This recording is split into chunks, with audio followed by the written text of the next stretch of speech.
بسم اللہ الرحمن الرحیم۔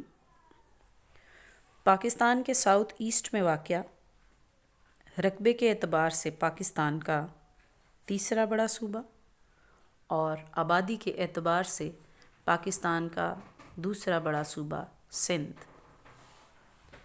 صوبہ سندھ جو کہ پاکستان کی ایک ساحلی صوبہ بھی ہے اور جس کے ساؤتھ میں عربین سی کی باؤنڈری پھیلی ہوئی ہے۔ یہاں پر بولی جانے والی زبان سندھی ہے جو کہ پاکستان کی تقریباً 12% آبادی بولتی ہے۔ Sindhi again is a very ancient language of Pakistan and also belong to Aryan family.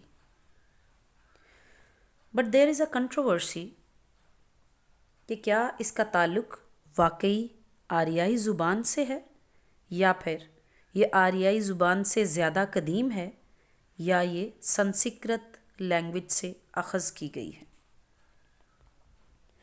اس سلسلے میں مختلف اسکالرز اپنی آراء پیش کرتے ہیں، جن میں سب سے پہلے ڈاکٹر نبی بخش بلوچ کا یہ کہنا ہے Sindhi is ancient Indo Aryan language, جبکہ ڈاکٹر ای ٹرمپ کا یہ خیال ہے کہ Sindhi is a pure Sanskrit language more free from foreign element than any of north Indian language, whereas Siraj ul Haq disagreed both of these scholars and according to his opinion it is older than Sanskrit.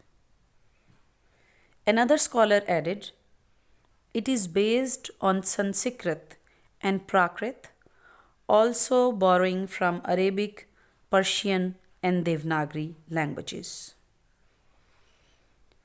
جبکہ پہلے Sindhi scholar doctor جی shirt کا یہ خیال ہے it is daughter of Sanskrit.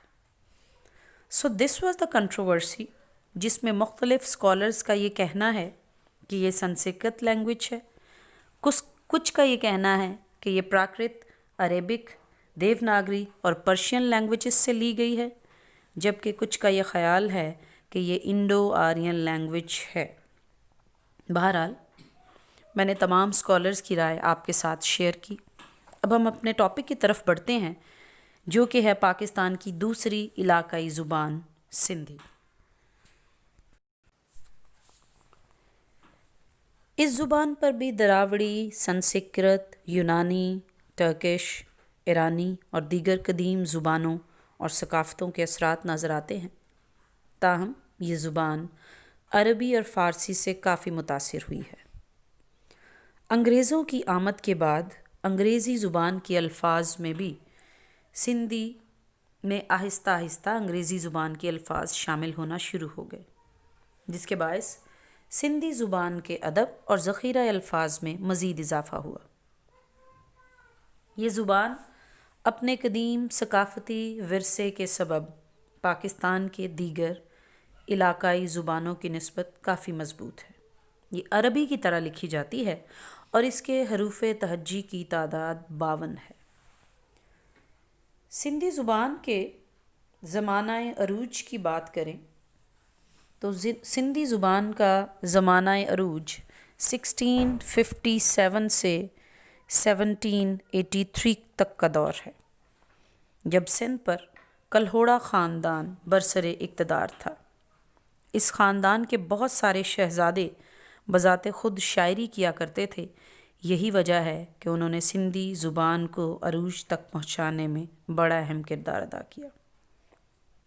صوبہ سندھ کے شمال، جنوب اور باقی وسیع علاقے میں سندھی زبان بولی اور سمجھی جاتی ہے، اسی وجہ سے اس کے کئی ڈائلیکٹس یا ایکسنٹ ہیں۔ سندھ کے زیریں اور راجستھانی علاقے میں جو لہجے بولے جاتے ہیں ان میں لاڑی، کیچی، وچولی، کاٹھیا واڑی اور اکدی کی بولیاں رائج ہیں، یعنی یہ ڈائلیکٹس بولے جاتے ہیں۔ اسی طرح بلوچستان میں جدگالی، گنداوی، فکری، لاسی، کیچی، نوری اور چینی کے لہجے بولے جاتے ہیں۔ یہ وہ تمام ایکسنٹ اور ڈائلیکٹس ہیں جو کہ سندھی زبان سے اخذ کیے گئے ہیں اور معمولی تبدیلیوں کے ساتھ ان علاقوں میں بولے جاتے ہیں، جبکہ باقی علاقوں میں کوہستانی، سرائکی اور وچولی کی بولیاں بولی جاتی ہیں۔ اس کا سب سے کوالٹی ایکسنٹ ساہتی لہجہ ہے جو کہ سندھی علم و ادب میں استعمال کیا جاتا ہے۔ پوری مسلم دنیا کی اگر بات کی جائے تو پوری مسلم دنیا میں ریجنل لینگویجز میں سے سب سے پہلے سندھی وہ واحد زبان تھی جس میں قرآن مجید کا پہلا ترجمہ کیا گیا۔ سندھی زبان اس علاقے میں اسلام کے آنے سے پہلے بھی ایک ترقی یافتہ زبان تھی اور سندھی لکھنے اور پڑھنے کا رواج عام تھا۔ جب بعد میں مسلمان یہاں پر آئے تو عربی کے ساتھ ساتھ اس کو بھی مکمل طور پر اہمیت دی گئی۔ عبداللہ ہباری وہ شخص ہے جس نے قرآن مجید کا سندھی ترجمہ کروایا۔ 1050 سے 1350 تک کی بات کی جائے جو کہ سندھی زبان کا ایولیوشن پیریڈ ہے، اور جس زمانے میں صوبہ سندھ پر سومرو خاندان حکومت کیا کرتا تھا، اس دور میں خاص طور پر ادبی اور دینی تخلیقات کے سلسلے میں کام کیا گیا۔ اس دور میں حب الوطنی، عزم، خودداری اور روحانی عقائد جیسے موضوعات پر قلم اٹھایا گیا۔ اس دور کی داستان یعنی سٹوری ٹیلنگ، قصہ، گنان، ہیت، سوٹھے، گاتھا، یہ وہ تمام اصناف ہیں جو کہ خاص طور پر اس زمانے میں لکھی گئیں۔ گنان شاعری کا ایک انداز تھا جس کو اس زمانے کے اسماعیلی مبلغین نے اسلامی عقائد کی تبلیغ کا ذریعہ بنایا۔ یعنی اسماعیلی مبلغین جو کہ ایک فرقہ ہے، ایک عقیدہ ہے، وہ اپنے فرقے کی تبلیغ کے لیے اس شاعری کے ذریعے اس کو استعمال کیا کرتے تھے۔ انہی مبلغین نے 40 حرفی رسم الخط بھی ایجاد کیا جسے میمن یا خوج کی خط کے نام سے موسوم کیا جاتا ہے۔ اس زمانے میں مختلف مکتبہ فکر سے تعلق رکھنے والے صوفیہ کرام نے بھی سندھی شاعری کو مزید پھیلایا۔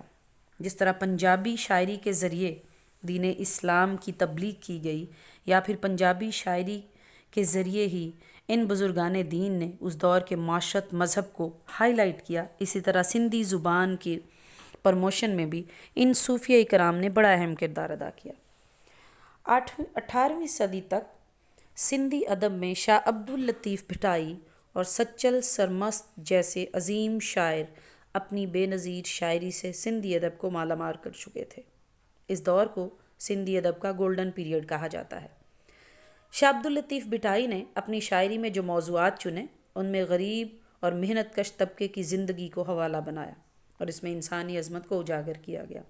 انہوں نے شاعری کے لیے ایک تمثیلی انداز اختیار کیا جس کا بنیادی مواد وہ سندھ کی کہانیوں سے لیا کرتے تھے۔ اسی وجہ سے سندھ کے ہر کونے میں ان کی شاعری کی گونج سنائی دیتی ہے۔ شاجو رسالو ان کی شاعری کا مجموعہ ہے جس کو ای ٹرمپ، جس کا تعلق جرمنی سے تھا، اس نے پبلش کیا۔ اس دور کے ایک اور عظیم المرتبت شاعر عبد الوہاب المعروف سچل سرمست ہیں۔ انہوں نے سندھی، اردو، سرائکی، پنجابی اور فارسی میں شاعری کی۔ صوفی صفت انسان تھے اور وحدت الوجود ان کا مسلک تھا، اور یہی ان کی شاعری کا بھی معیار تھا۔ وہ لوگوں کو توحید کا درس دیتے۔ انہوں نے جو اشعار لکھے ان کی تعداد تقریباً 90 لاکھ کے قریب ہے۔ شاعری کے ساتھ ساتھ نثر یعنی پروس میں بھی اساتذہ، علماء، مبلغین کی اجتماعی کوششیں رہیں۔ اس سلسلے میں جو سب سے اہم نام ہے وہ ابو الحسن سندھی کا ہے، جنہوں نے سندھی کے لیے عربی رسم الخط کو بنیاد بنا کر ایک نیا رسم الخط تیار کیا۔ اس سلسلے میں دوسرا نام مخدوم محمد ہاشم کا ہے، جنہوں نے تقریباً فارسی اور سندھی میں 150 کتابیں لکھیں۔ اس کے بعد ایک اور شخصیت اخن عزیز اللہ ہے، جنہوں نے قرآن مجید کا نثری ترجمہ بھی کیا۔ سندھی زبان میں انگریزوں کے آنے کے بعد بہت ترقی ہوئی۔ آپ اس بات کا اندازہ اس سے لگا سکتے ہیں کہ 1851 میں جب سندھ کے کمشنر سر بارٹر فریر بنے تو انہوں نے وہاں پر رہنے والے تمام برٹش آفیسرز کو یہ آرڈر کیا کہ وہ تمام سندھی زبان سیکھیں تاکہ یہاں کے لوگوں سے بآسانی کمیونیکیٹ کیا جا سکے۔ اس دور میں سب سے اہم نام مرزا کلیچ بیگ کا ہے۔ انہوں نے شاعری کے موضوعات پر بہت ساری کتابیں لکھیں۔ اس کے علاوہ جغرافی، ہسٹری، لغت نویسی، گرامر، تذکرہ نویسی، ڈرامہ، ناول، ریسرچ اور بے شمار موضوعات پر قلم اٹھایا۔ مرزا کلیچ بیگ نے جو کتابیں لکھیں ان کی تعداد تقریباً 400 کے راؤنڈ اباؤٹ ہے۔ انگریزوں کے دامِ تسلط میں برصغیر کی سیاسی اور سماجی زندگی میں بہت تبدیلیاں آئیں، یعنی جب انگریزوں نے برصغیر کو قبضے میں لیا ہوا تھا تو یہاں پر سیاست میں اور معاشرت میں بڑے بڑے چینجز آئے۔ لوگوں میں شعور پختہ ہوا کہ اگر ہمیں غلام بنا لیا جائے تو آزادی کے لیے ہمیں کیسے جدوجہد کرنی ہے۔ اسی دور میں سندھی صحافت کو بھی فروغ حاصل ہوا۔ قرآن مجید کا منظوم ترجمہ بھی لکھا گیا جو کہ مولوی ملاح نے 1970 کے عشرے میں لکھا۔ اس کے علاوہ پاکستان کے معرض وجود میں آنے کے بعد جدید افسانہ نگاری، ڈرامہ نگاری، ادبی تحقیق اور کئی اور شعبوں میں سندھی ادب میں کام ہوا۔ جدید ادیبوں نے بھی روایتی انداز کو ماڈرن طریقے سے استعمال کیا اور تمام تر نثری اصناف کو آہستہ آہستہ پرموٹ کیا۔ تحقیق اور تنقید میں بھی نمایاں ترقی ہوئی۔ سندھی زبان کی ترقی کا ادارہ فعال کردار ادا کر رہا ہے اور صوبہ سندھ کے اندر اس بات پر بھی غور کیا جا رہا ہے کہ پرائمری تک سندھی زبان کو لازمی قرار دیا جائے اور ہر بچہ سندھی زبان سیکھے۔ Dear students, next regional languages کے ساتھ اگلی کلاس میں آپ سے دوبارہ ملاقات ہوگی۔ اپنا خیال رکھیں۔ اللہ حافظ۔